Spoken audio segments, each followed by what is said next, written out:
Bismillahirrahmanirrahim. Alhamdulillahirabbil alamin. Sallallahu alaihi wasallam wa barak ala abdihi wa rasulih nabiyina Muhammad wa ala alihi wa ashabihi ajma'in. Amma ba'd. Alhamdulillah, kita bersyukur pada Allah Subhanahu wa taala yang memudahkan kita untuk melaksanakan salat Isya berjamaah. Semoga seluruh amal ibadah kita diterima oleh Allah Subhanahu wa taala. Allahumma amin.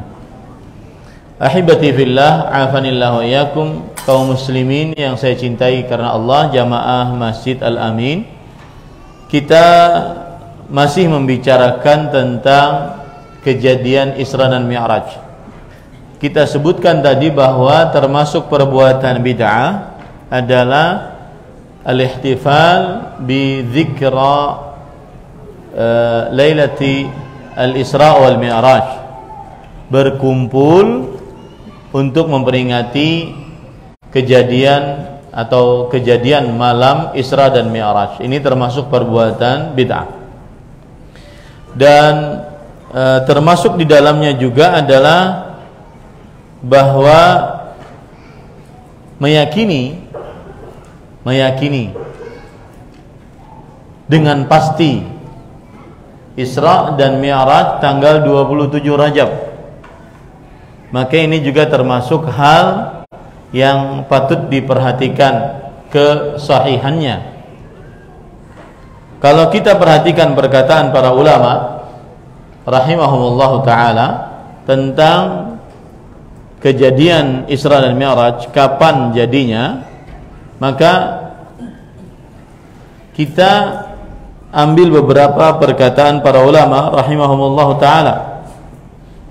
Di antaranya perkataan Syekhul Islam Ibnu Taimiyah rahimahullah yang dinukilkan oleh Imam Ibnu Jauzi rahimahullah, Imam Ibnu Qayyim al-Jauziyah rahimahullah dalam kitab Zadul Ma'ad, bahwa beliau berkata, lam yaqum dalilun ma'lum la ala syahriha wala ashriha wala ala ainiha balin nuqulu fi dhalika munqati'atun mukhtalifah laysa fiha ma yuqta'u bihi.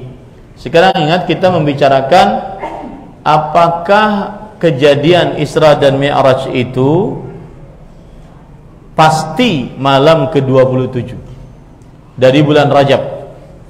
Kalau pastinya sudah pasti berdasarkan Al-Quran, surat Al-Isra, subhanalladzi asra bi'abdihi laylan minal masjidil haram ilal masjidil aqsa, maha suci Allah yang telah mengisrakan hambanya pada malam hari dari Masjidil Haram ke Masjidil Aqsa, alladzi barakna haulahu, yang telah kami berkahi di sekitarnya. Kejadian Isra dan Mi'raj pasti terjadi, tetapi penentuan tanggalnya tanggal 27 dari bulan Rajab, maka ini belum ada hal yang pasti akan hal itu. Ya, belum ada hal yang pasti, riwayat menunjukkan akan hal itu. Seperti misalkan perkataan Syekhul Islam tadi yang artinya belum ada satu dalil pun yang diketahui tentang penentuan bulannya, penentuan tanggalnya, penentuan tertentunya. Akan tetapi nukilan-nukilan di dalam hal ini, yaitu di dalam penentuan tanggal dan bulannya, senantiasa riwayatnya terputus-putus dan bermacam-macam. Tidak ada yang bisa dipastikan di dalamnya. Riwayatnya terputus-putus dan bermacam-macam, tidak ada yang bisa dipastikan di dalamnya. Itu perkataan Syekhul Islam Ibnu Taimiyah rahimahullah, ulama Islam abad ke-8 Hijriah. Sekarang perkataan Al-Hafidz Ibnu Hajar Al-Asqalani yang bermadzhab Syafi'i, di dalam kitab beliau Tabinul Ajab fima warada, di dalam kitab beliau Fathul Bari Syarah Sahih Bukhari, beliau mengatakan, wa dhahabal aktsaru, kebanyakan para ulama berpendapat, annahu kana ba'dal ba'tsi kana ba'dal mab'ats, bahwa kejadian Isra dan Mi'raj, Isra Mi'raj itu terjadi setelah Nabi Muhammad sallallahu alaihi wasallam diutus menjadi nabi dan rasul. Ya, kebanyakan para ulama berpendapat dengan hal itu. Tsumma ikhtalafu, kemudian mereka berbeda pendapat. Faqila qabla al-hijrah bi sanah. Ada pendapat yang mengatakan sebelum berhijrah.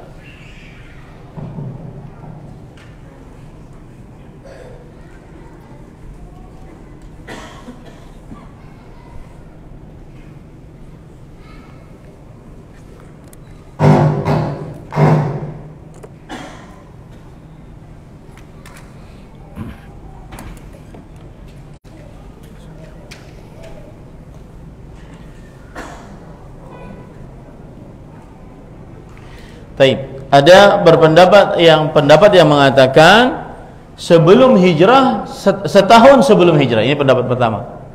Jadi kebanyakan para ulama berpendapat bahwa kejadian Isra dan Mi'raj itu setelah Nabi Muhammad SAW diangkat menjadi Nabi dan Rasul. Oke. Kemudian mereka berbeda pendapat kapannya setelah diangkat menjadi Nabi dan Rasul. Ada yang mengatakan setahun sebelum berhijrah, berarti tahun ke-12 dari kenabian. Qalahu Ibnu Sa'ad wa ghairuhu wa bihi jazama an-Nawawi wa balagha Ibnu Hazm fa naqala al-ijma'a fihi wa huwa mardud. Yang mengatakan ini adalah Ibnu Sa'ad, ahli dari sejarah. Kemudian ditegaskan lagi oleh Imam An-Nawawi. Bahkan Imam Ibnu Hazm mengatakan ijma' akan hal itu. Setahun sebelum berhijrah terjadinya Isra dan Mi'raj. Tetapi perkataan ijma' ini tertolak karena terjadi ikhtilaf di antara para ulama. Kata Imam Al-Hafidz Ibnu Hajar, fa inna fi dzalika ikhtilafan katsiran yazidu ala 'asharati aqwal. Terjadi perbedaan pendapat yang banyak di antara para ulama, ada lebih daripada 10 pendapat kapan terjadinya Isra dan Mi'rajnya Nabi Muhammad SAW. Ada 10 lebih pendapat. Kemudian para ikhwan yang dirahmati oleh Allah, 10 lebih itu qabla al-hijrah bi 8 asyhur. Ada yang mengatakan 8 bulan sebelum hijrah. Qabla al-hijrah bi 6 asyhur, ada yang mengatakan 6 bulan sebelum hijrah. Kemudian qabla al-hijrah bi sanah, ada yang mengatakan setahun sebelum hijrah. Qabla al-hijrah bi 11 syahran, ada yang mengatakan 11 bulan sebelum hijrah. Qabla al-hijrah bi sanatin wa syahrain, ada yang mengatakan sebelum hijrah setahun 2 bulan sebelum hijrah. Qabla al-hijrah bi sanatin wa 3 asyhur, ada yang mengatakan 1 tahun 3 bulan sebelum hijrah. Qabla al-hijrah bi sanah wa 15 asyhur, ada yang mengatakan 1 tahun 5 bulan sebelum hijrah. Qabla al-hijrah bi 18 syahran, ada yang mengatakan 18 bulan sebelum hijrah. Qabla al-hijrah bi 3 sanawat, ada yang mengatakan 3 tahun sebelum hijrah. Qabla al-hijrah bi 5 sanawat, bahkan ada yang mengatakan 5 tahun sebelum hijrah. Lihat, khilaf di antara para ulama tentang hal ini. Ya, ini para ikhwan dirahmati oleh Allah. Begitu juga dalam penentuan tanggal. Penentuan bulannya saja berbeda pendapat. Tahunnya berbeda pendapat. Tanggal juga berbeda pendapat. Qila as-sabi' wal 20 min Rajab. Ada yang mengatakan 27 Rajab. Wa qila fi syahr Ramadan, ada yang mengatakan bulan Ramadan. Wa qila fi Syawal, ada yang mengatakan bulan Syawal. Wa qila fi syahr Rabiul Awal, ada yang mengatakan bulan Rabiul Awal. Wa qila fi syahr Rabiul Tsani, ada yang mengatakan bulan Rabiul Tsani. Ini semua disebutkan oleh Al-Hafidz Ibnu Hajar Al-Asqalani rahimahullah dalam kitab beliau Fathul Bari. Ya, dalam kitab beliau Fathul Bari. Begitu juga Imam Al-Qurtubi di dalam kitab tafsirnya. Imam Al-Qurtubi ulama Islam abad ke-7 Hijriyah. Di dalam kitab tafsirnya Al-Jami' li Ahkamil Quran, beliau menyebutkan perbedaan yang sangat besar di dalam penentuan waktu Isra dan Mi'raj. Kemudian beliau mengatakan annahu qad ruwiya anna al-Isra kana ba'da mab'athi bi 5 sinin. Beliau menyebutkan bahwa diriwayatkan Isra setelah beliau diangkat menjadi Nabi dan Rasul, 5 tahun setelahnya baru terjadi Isra. Ya, 5 tahun setelahnya baru terjadi Isra dan Mi'raj. Kemudian Al-Hafidz Ibnu Katsir bermadzhab Syafi'i, ulama Islam abad ke-8 Hijriah. Beliau mengatakan anna minal ulama man yara anna al-Isra wal Mi'raj waqa'a qabla al-hijrah bi 16 syahran. Di antara para ulama ada yang berpendapat bahwa Isra dan Mi'raj terjadi 16 bulan sebelum hijrah. Wa kana dzalika fi syahri Dzulqa'dah, dan itu terjadi pada bulan Dzulqa'dah, bukan bulan Rajab. Ini pendapat Al-Hafidz Ibnu Katsir. Ya. Kemudian setelah pendapat-pendapat seperti ini, lalu kemudian ada yang mengatakan itu adalah ajaran Wahabi. Aneh.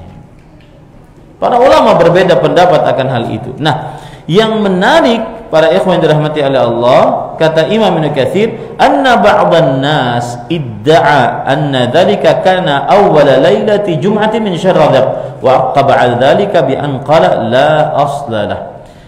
Bahwa sebagian orang menganggap bahwa Isra dan Mi'raj terjadi malam Jumat pertama di bulan Rajab, dan beliau mengatakan ini tidak ada asalnya. Nah, setelah ini semua, mari kita baca perkataan Imam Al-Albani rahimahullah, ulama Islam ahli hadis di abad ke-15 Hijriah sekarang ini.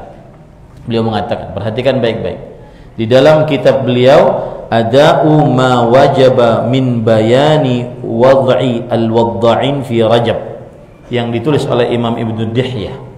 Ya, beliau mengatakan wa fi dzalik, di dalam perbedaan-perbedaan pendapat di antara para ulama tentang penentuan pasti bulan Rajab, di dalam hal itu ma yush'irul labib anna as-salaf ma kanu yahtafiluna bihadhil lailah. Itu memberi isyarat kepada orang yang cerdas bahwa para sahabat Nabi tidak pernah berkumpul-kumpul untuk memperingati itu. Wala yattakhidhunaha 'idan, tidak menjadikannya sebagai id. Id itu apa? Sesuatu yang diulang-ulang peringatannya. La fi Rajab wala fi ghairi.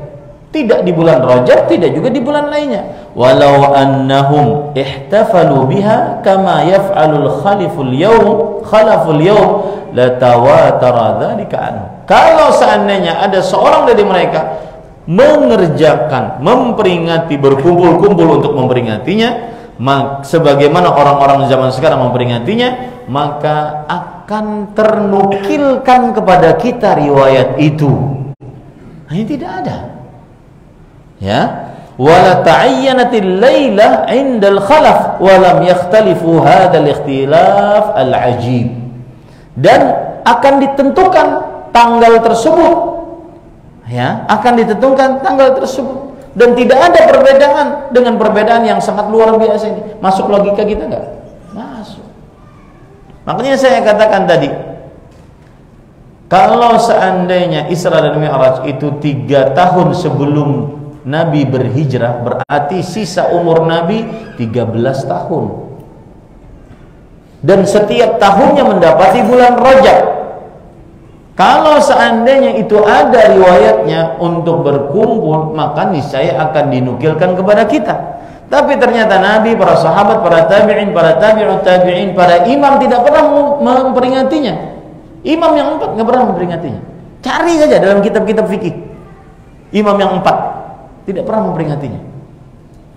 Ya, menunjuk, dan itu terjadi sampai Rasulullah SAW wafat, menunjukkan hal itu tidak disyariatkan. Padahal beliau sanggup mengerjakannya. Sanggup nggak memperingatinya? Sanggup. Sanggup beliau memperingatinya. Tidak ada yang menghalangi beliau memperingatinya. Tetapi beliau tidak kerjakan sampai beliau meninggal. Tidak ada riwayatnya.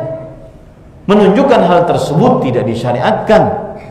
Dan apabila dikerjakan di zaman sekarang, itulah yang disebut dengan perbuatan yang mengada-ngada, perbuatan bid'ah. Ini para ikhwan yang dirahmati oleh Allah Subhanahu wa taala.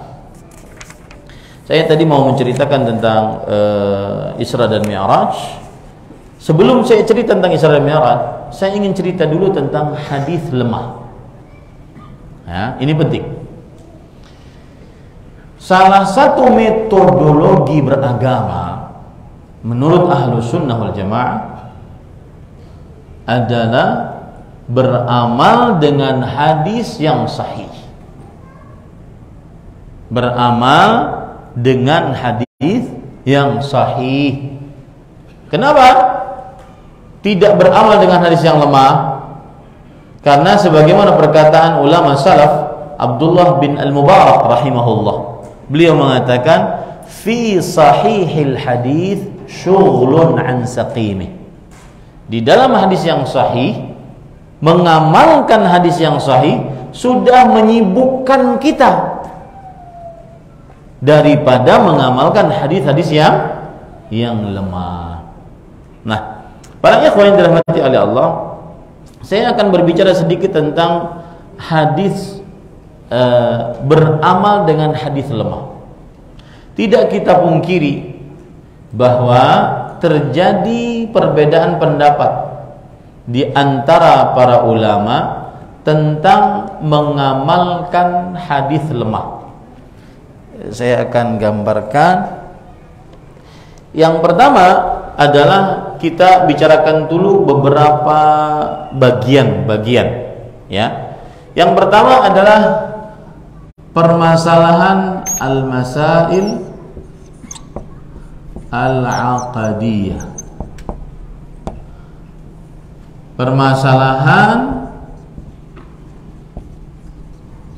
akidah. Akidah itu seperti apa? Rukun iman, itu akidah.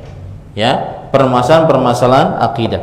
Maka pendapat yang disepakati oleh para ulama tidak boleh, la yajuz al-amal bil hadis ad-dhaif mutlaqan. Tidak boleh beramal dengan hadis yang lemah secara mutlak dalam masalah akidah. Rukun iman, beriman kepada Allah, beriman kepada para malaikat, beriman kepada kitab-kitabnya, para rasul, hari akhir, qada dan qadar, ya, tentang hari kiamat, tentang di dalam kubur, kemudian setelah itu apalagi di dalam kubur, kemudian setelah itu hari kebangkitan, hisab, buku catatan amal dan seterusnya. Tidak boleh beramal dengan hadis lemah secara mutlak dalam masalah akidah. Ya, dalam masalah akidah. Kemudian yang kedua yaitu al-masail masailul ahkam.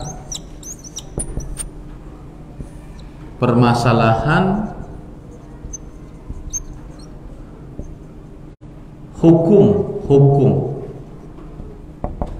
hukum ini wajib, sunnah, mubah, haram, makruh, halal, mubah, mandub, ya. Maka ini terjadi ikhtilaf di antara para ulama tentang bolehkah mengamalkan permasalahan hukum dengan hadis lemah. Termasuk di dalamnya adalah masail fadailul a'mal. Fadailul a'mal. Permasalahan-permasalahan yang berkaitan dengan fadailul a'mal. Seperti contohnya misalkan barang siapa yang menghidupkan 2 malam hari raya, maka tidak akan mati qalbunya ketika qalbu manusia mati. Jadi di malam hari raya Idul Fitri, Idul Adha dianjurkan kita memperbanyak ibadah, tetapi hadisnya lemah. Nah, itu disebut dengan fadailul a'mal. Ini disebut dengan apa? Masalah fadailul a'mal, permasalahan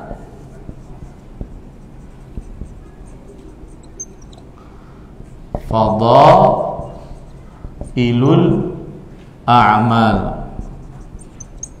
Ya. Ini juga terjadi ikhtilaf di antara para ulama tentang hukum beramal dengan hadis lemah pada dua permasalahan ini. Ya, pada dua permasalahan ini. Saya akan sebutkan perkataan para ulama. Yang pertama, perkataan para ahli fikih. Perkataan para ahli fikih. Pendapat yang pertama adalah yajuz al-amal bil hadis ad-dhaif fi mutlaqan.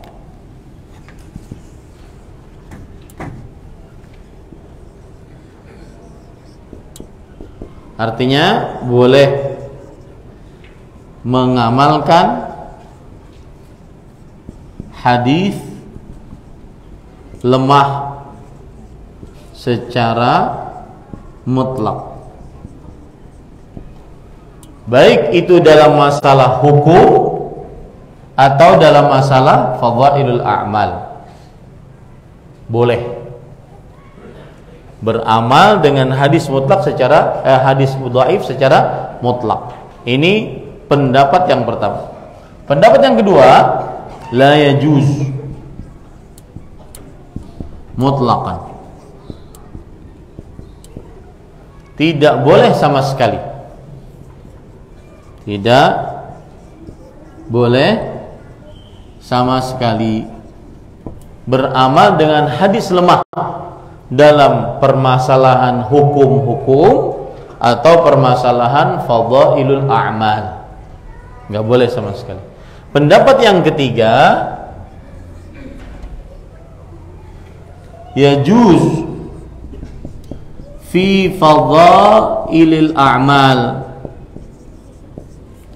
Boleh di dalam fadhailul a'mal saja, wala yajuzu fil ahkam, dan la yajuz fil ahkam. Tidak boleh di dalam masalah hukum halal haram, ya, kemudian wajib, sunnah, mandub, haram, mubah, gak boleh. Nah, dari tiga pendapat ini kita lebih condong kepada pendapat ini. Tidak boleh sama sekali beramal dengan hadis lemah, baik di dalam masalah akidah atau masalah ahkam atau masalah fadhailul a'mal. Nanti sebab-sebabnya saya akan sebutkan. Ya. Lalu kalau ada yang bertanya, ente ini sok hadis lemah, pengertian hadis lemah aja nggak tahu. Ini biasanya orang berdebat kalah begitu, merendahkan orang lain. Ya, maka ya yang jelas meskipun kita tidak tahu apa itu hadis lemah, yang jelas kita tahu bagaimana cara bersikap dengan hadis lemah. Itu cukup bagi kita. Ya, hadis lemah ada dua penyebabnya. Hadis lemah karena sanadnya, rawi-rawinya. Hadis lemah karena matannya. Matannya itu seperti sabda Rasulullah SAW ini, maka ada kelemahan di dalam matannya. Sanadnya itu maksudnya adalah rawi-rawi yang meriwayatkan sampai kepada Rasulullah. Ada kelemahan di dalam rawinya, di dalam sanadnya.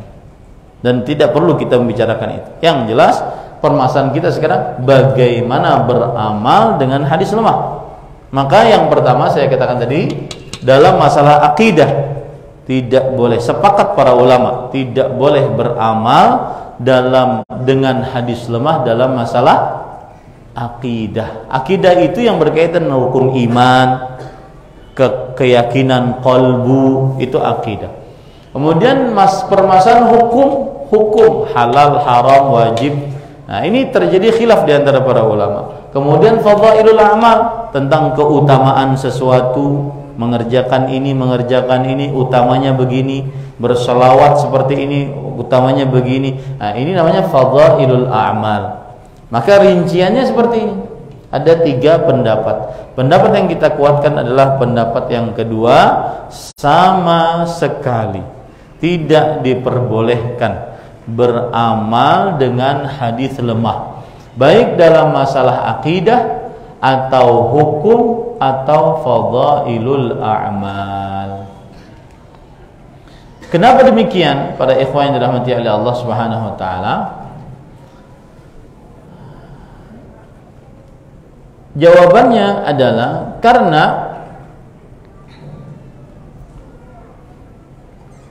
yang pertama, hadis lemah penyebab terjadinya perbuatan bid'ah. Hadis lemah penyebab terjadinya perbuatan bid'ah. Yang kedua,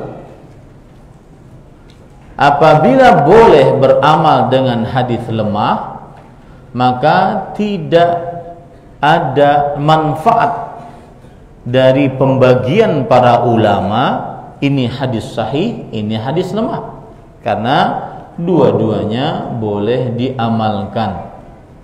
Karena dua-duanya boleh diamalkan.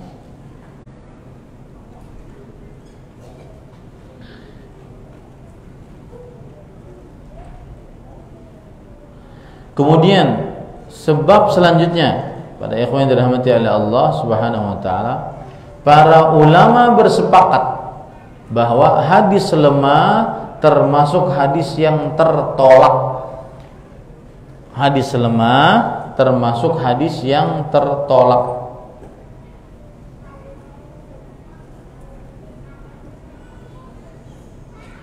Kemudian yang keberapa? 4. Yang keempat adalah hadis lemah tidak menghasilkan kecuali prasangka yang lemah, tidak menimbulkan ilmu yang kuat. Hadis lemah tidak menghasilkan kecuali prasangka yang lemah, tidak menghasilkan ilmu yang kuat.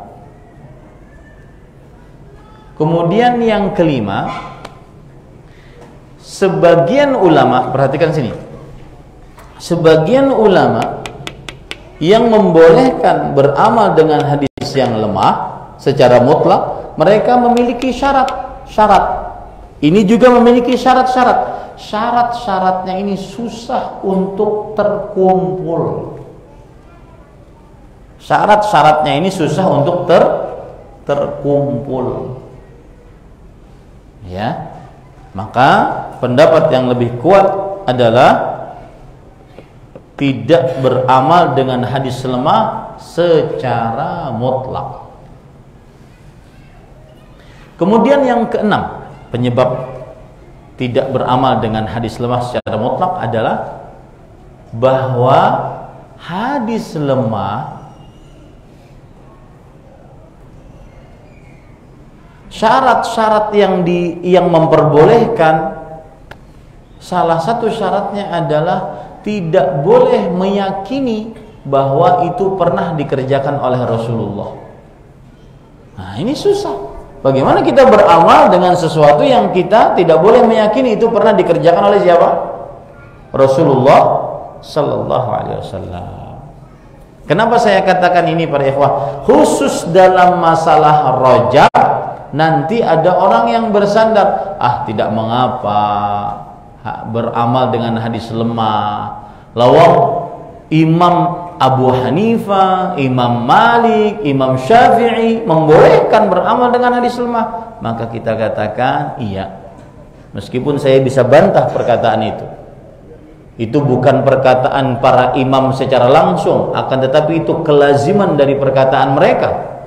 Tetapi misalkan anggap mereka mengatakan seperti itu, maka kita katakan bahwa saat 5 atau 6 perkara tadi yang membuat kita akhirnya tidak mengamalkan hadis hadis lemah. Lalu siapa yang berpendapat dengan pendapat yang kedua ini? Saya sebutkan ya agar hati antum tenang ya.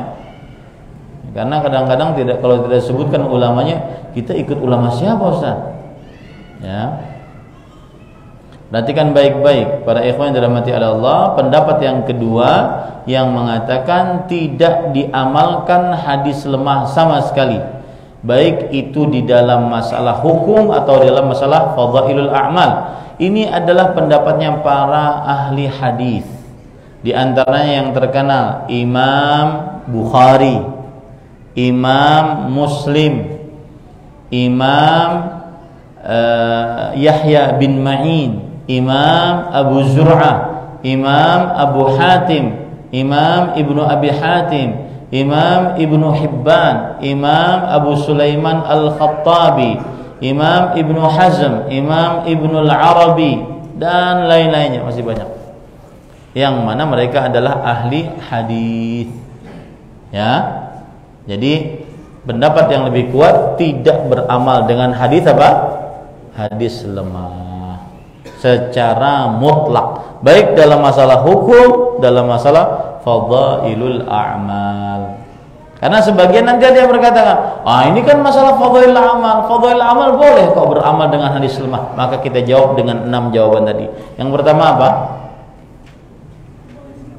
Hadis lemah penyebab bid'ah. Yang kedua apa?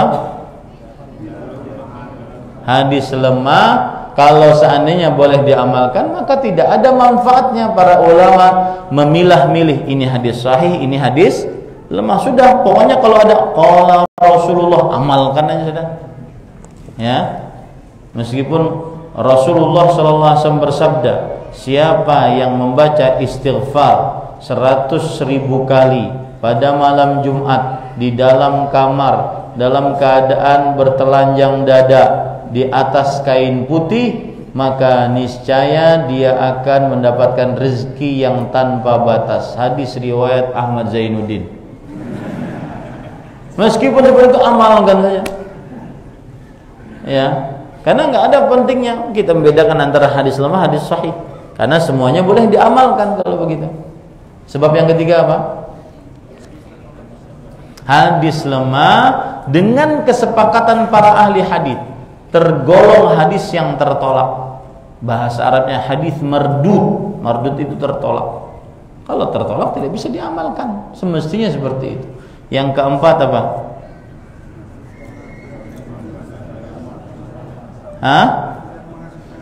Tidak menghasilkan ilmu kecuali keraguan yang lemah. Sudah ragu, lemah lagi ragunya.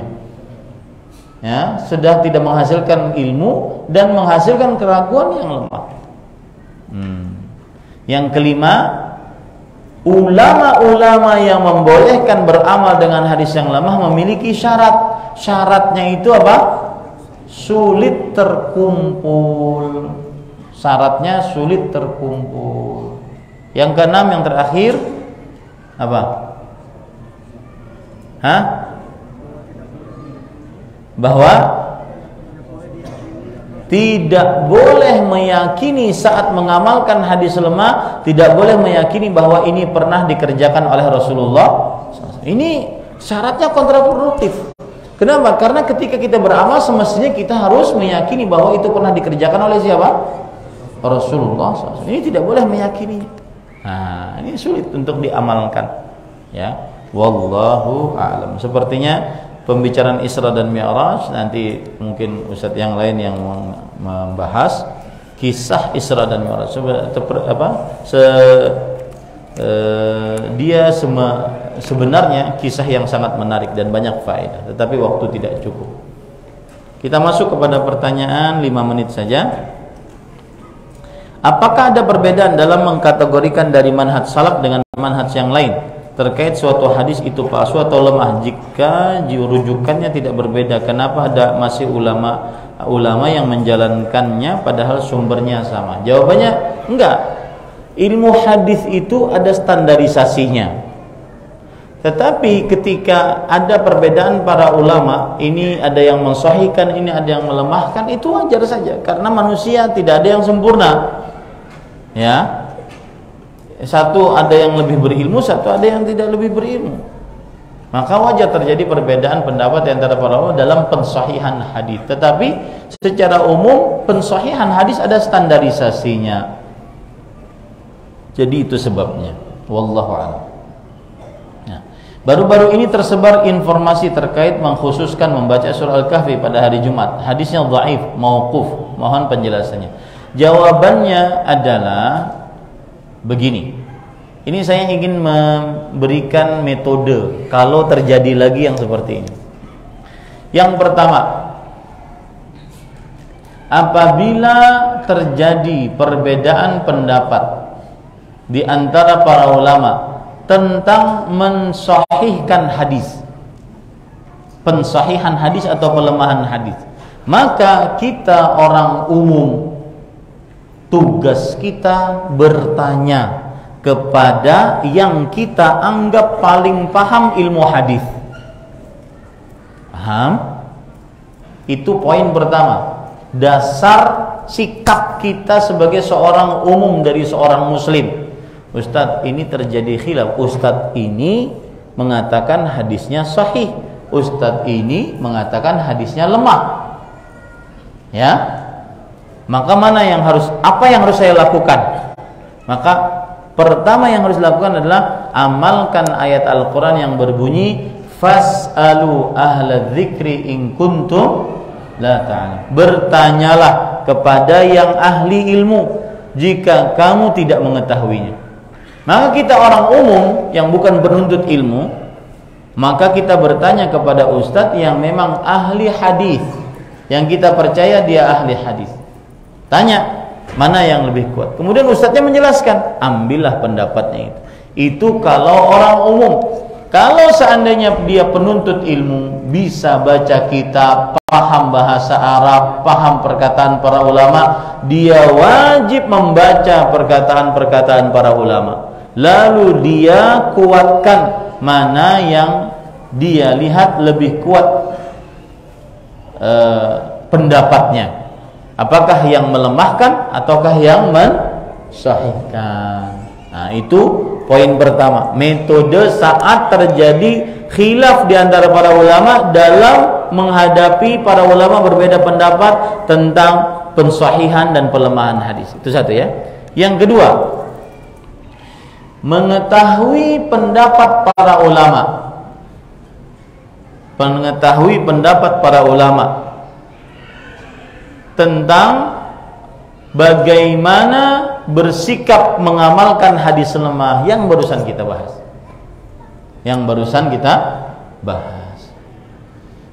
Kalau dalam urusan surah Al-Kahfi ini masih ringan, Pak. Ada yang lebih dahsyat daripada itu, yaitu sebagian ulama hadis tidak mensahihkan hadis kunut witir. Lihat. Itu heboh lagi tuh kalau keluar urusan itu. Hadis kunut witir tidak ada yang sahih menurut sebagian ahli hadis. Jadi pian berkunut witir saat Ramadan, saat sendirian, itu nggak ada yang sahih menurut sebagian ahli hadis.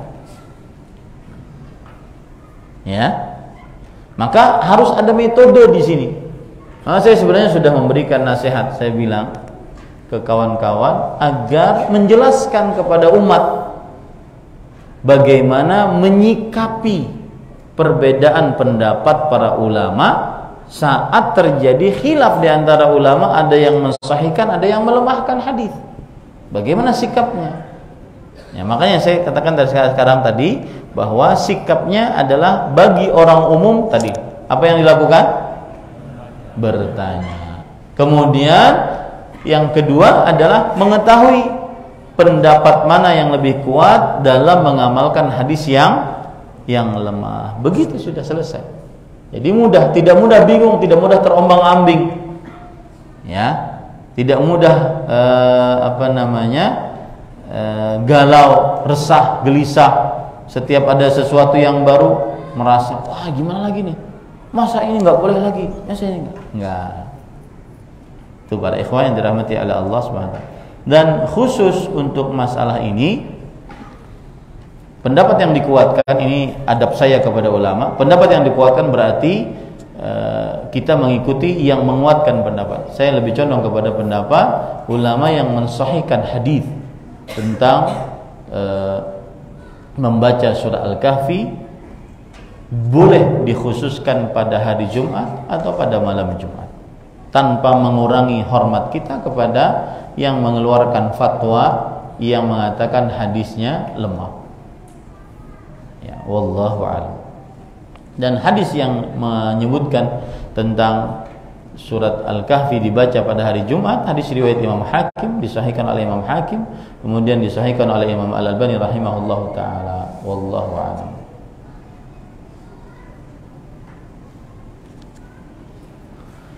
Bagaimana kita menyikapi posisi bersosial dengan tetangga dengan tidak mengikuti acara Isra Mi'raj karena khawatir menjadi omongan tetangga, apalagi termasuk DKM musola atau masjid setempat? Afwan, jazakumullahu khairan. Jazakumullahu khairan atas pertanyaannya. Jawabannya adalah al-bir as-sidq yahdi ilal bir. Jujurlah.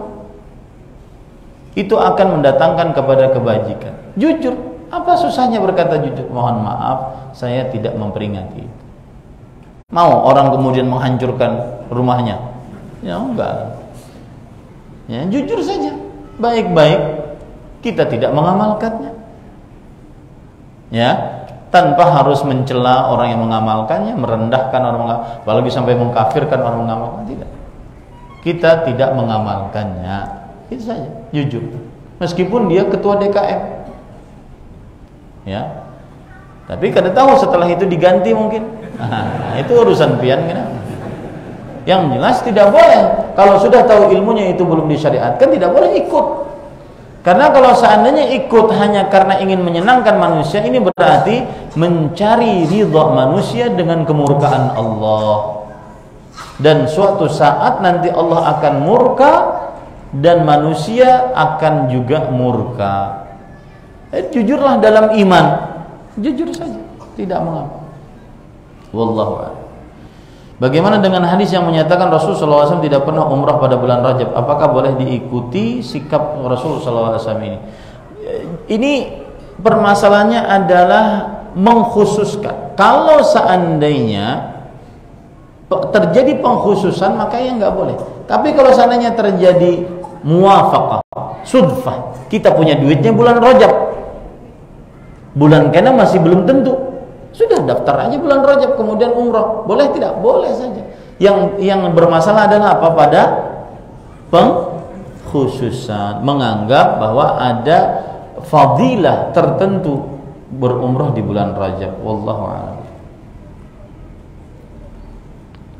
Saya waktu SMA mondok dan di pondok saya itu melaksanakan puasa wajib di bulan Rajab sebanyak 3 hari berturut-turut. Pertanyaannya, jadi apakah pondok saya itu termasuk sesat? Sekarang kita para ikhwan membicarakan sebuah amalan. Sebuah amalan yang belum dikerjakan oleh Rasul sallallahu alaihi wasallam. Adapun memvonis seseorang, organisasi ini sesat, maka ini bukan pekerjaan yang dituntut dari setiap muslim. Kita mengetahui amal ini tidak disyaratkan, tidak dikerjakan, sudah selesai. Ya. Dan tidak serta kemudian orang mengerjakan perbuatan itu kemudian dia nyatakan sesat, kemudian apalagi pasti neraka. Itu kan yang digembar-gemborkan oleh orang. Kalau kita katakan ini amalan tidak disyariatkan, kemudian pelakunya berarti sesat, kemudian berarti di dalam neraka. Yang mengatakan dia di neraka siapa? Kita saja belum berani menganggap diri kita surga atau neraka. Kita cuma ingin beramal. Kira-kira amalan ini ada contohnya tidak? Jika tidak ada contohnya, kita tidak amalkan. Ya, adapun memvonis orang, maka bukan urusan kita. Apalagi sampai vonis surga neraka. Aku duluan masuk surga daripada ikam. Nah, ini nggak boleh, para ikhwan. Itu namanya at-ta'alli 'ala Allah, mendahului hukum Allah, lebih meninggikan diri dibandingkan Allah Subhanahu wa taala. Ini tidak diperbolehkan. Jadi tidak ada kelaziman, ya, bahwa kalau mengerjakan ini kemudian serta-merta dia sesat, pondoknya juga sesat. Ini nggak ada kelaziman seperti itu. Paham ini pada ikhwah? Nah, wallahu a'lam. Umat jahiliyah mengagungkan bulan Rajab apa karena berdalil dari Al-Qur'an atau Taubah juga apa tidak? Jawabannya adalah mereka mengagungkan ya di dalam bulan Rajab. Nah, di dalam syariat Nabi Muhammad SAW dia dianggap bulan suci, tapi tanpa pengagungan seperti yang dilakukan oleh kaum jahiliyah. Wallahu a'lam.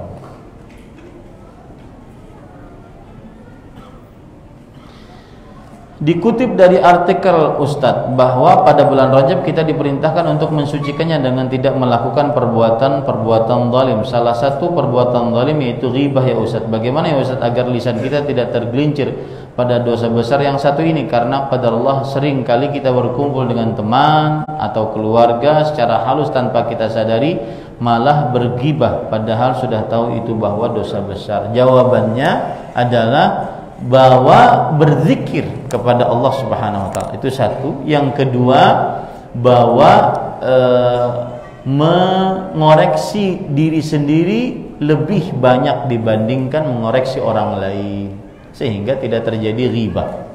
Ya, wallahu a'lam. Bila saya merutinkan membaca mushaf 3 halaman ketika selesai sholat maghrib dengan niat agar bisa istiqamah membaca Al-Quran, apakah perbuatan saya termasuk mengkhususkan suatu amalan? Jika dianggap itu sunnah dan mempunyai pahala tertentu, itu perlu dalil. Tapi jika tidak dianggap itu sebagai sunnah, mempunyai pahala tertentu, hanya sebatas pengaturan, ya, maka itu hanya sebatas pengaturan. Seperti saya datang ke Masjid Al-Amin setiap Jumat, Sabtu, Ahad pekan keempat. Apakah kemudian ini kita dijadikan sunnah? Kemudian keutamaan ngaji pada Jumat, Sabtu, Ahad pekan keempat ada fadilahnya, pian sugih berataan. Nah, itu memerlukan dalil. Nah, ya. Adapun itu hanya bertepatan untuk pengaturan jadwal saja karena saya sanggupnya pekan keempat, ya, maka pada saat itu tidak termasuk dari perbuatan bid'ah. Bisa dimaklumi ini ya para ikhwah. Jadi kaedahnya man qayyada mutlaqan bila dalil fahuwa mubtadi'. Siapa yang membatasi sesuatu yang bebas umum tanpa dalil, maka dia adalah pelaku bid'ah. Harus ada dalilnya. Pengkhususan sesuatu yang 6 tadi, maka harus ada dalilnya. Makanya saya heran kok berani ya ada orang bikin sholawat. Berarti sholawatnya kan ribuan tahun setelah Nabi meninggal baru ada. Kemudian dibumbuhi dengan jumlah bilangan, dibumbuhi dengan waktu pelaksanaan secara khusus, dibumbuhi dengan fadilatnya. Nah, ini dalilnya mana? Karena ada pengkhususan berarti waktu, tempat, jumlah bilangan, jenis, tata cara, sebab itu harus pakai dalil. Ya, ini yang bisa saya sampaikan tepat jam 9:10 yang bisa kita pelajari pada kesempatan malam ini. Sallallahu Nabi Muhammad walhamdulillahirabbil alamin.